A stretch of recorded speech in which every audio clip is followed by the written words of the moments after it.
Every single day, you and we interact with dozens of digital locks. Think about it. Logging into your email, checking your bank account, there's this invisible guard making sure it's actually you. But have you ever stopped to wonder how that guard really works? Well, today, we're going to unlock its secrets. I mean, really think about that for a second. When you flip open your laptop, how does it know you're the owner and not some random person? What is actually happening behind that screen?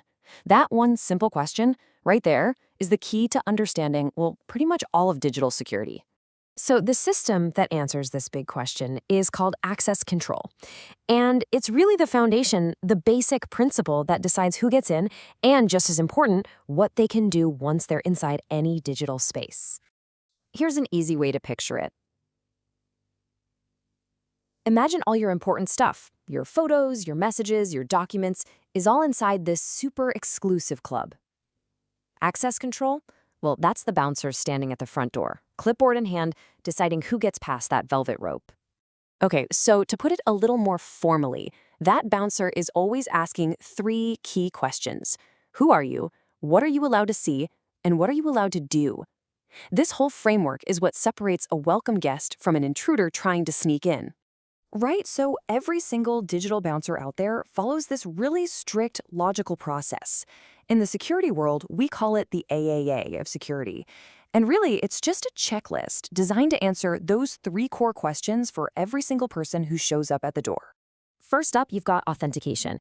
This is you proving your identity, like showing your ID. Then comes authorization. See, once you're identified, the system checks your permissions. Your ID might get you in the door, but it's not going to get you into the VIP section. And finally, there's accounting. This is just logging what you did. The club keeps record of when you came in and when you left, which, as you can imagine, is crucial for security. Now, here's the thing. Not every bouncer uses the same rulebook. Nope. Depending on how sensitive the data is, the rules for getting in can be totally different. And there are 3 main models that these systems tend to follow. First, you've got Discretionary Access Control, or DAC. Think of this like your personal files on your computer. As the owner, you get to decide who gets a key. You can share a folder with a friend, giving them permission yourself. It's super flexible, but maybe not the best for highly sensitive information. Then, on the complete opposite end of the spectrum, we have Mandatory Access Control, or MAC. Now, this is the military-grade rulebook. Here, individuals don't decide a thing. The system itself assigns security labels to everyone and everything. Top secret, confidential. Access is mandatory, and it's strictly enforced by those labels. You can't just share a top secret file with your buddy. It doesn't work that way. And finally, there's the one you've probably run into at work, Role-Based Access Control, or RBAC. With this one, access isn't about you as a person, it's about the role you have in the organization. Just think of an office keycard. The manager role gets access to different doors than the intern role. It makes managing permissions for hundreds or even thousands of people way more efficient. So let's just quickly recap the big differences here. DAC is personal, it's owner-driven. MAC is super rigid, top-down security. And RBAC is all organized around job functions. The big takeaway here is that the right rulebook completely depends on what it is you're trying to protect. Okay, so we've got the process down and we know the different rulebooks. But how do we actually handle that first? And maybe most important step, authentication.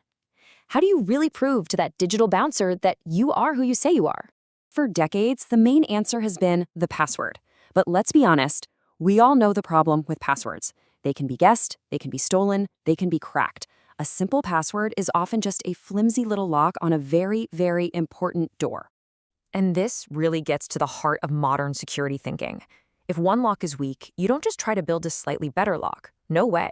You add more locks, and you make them different types of locks. And that brings us to the big one, multi-factor authentication, or MFA. Instead of just relying on one piece of evidence, like your password, MFA demands proof from multiple, totally separate categories to prove it's you. It is, quite literally, security in layers. So these proofs, they all fall into 3 distinct buckets. First, there's something you know, like a password or a PIN. Then, there's something you have, which could be your phone getting a code or a physical security key. And finally, there's something you are, your unique biology, like your fingerprint or your face. Strong security today, like real security, requires using at least 2 of these different factors. So think about it. Even if a thief steals your password, that's something you know. They still can't get in without your phone. That's something you have. An attacker would have to break into two completely separate things, which makes their job exponentially harder. That's the magic of MFA. All right, so we've gone through the checklist, the rulebooks, and the different ways to prove you're you, but let's zoom out for a second. Why does knowing any of this actually matter in our day-to-day lives? Because this isn't just some abstract technical concept. This is the fundamental system that stands between your private data and the rest of the world. Every single time you use Face ID or type in a password or tap an approval on your phone, you are taking part in this critical security dance.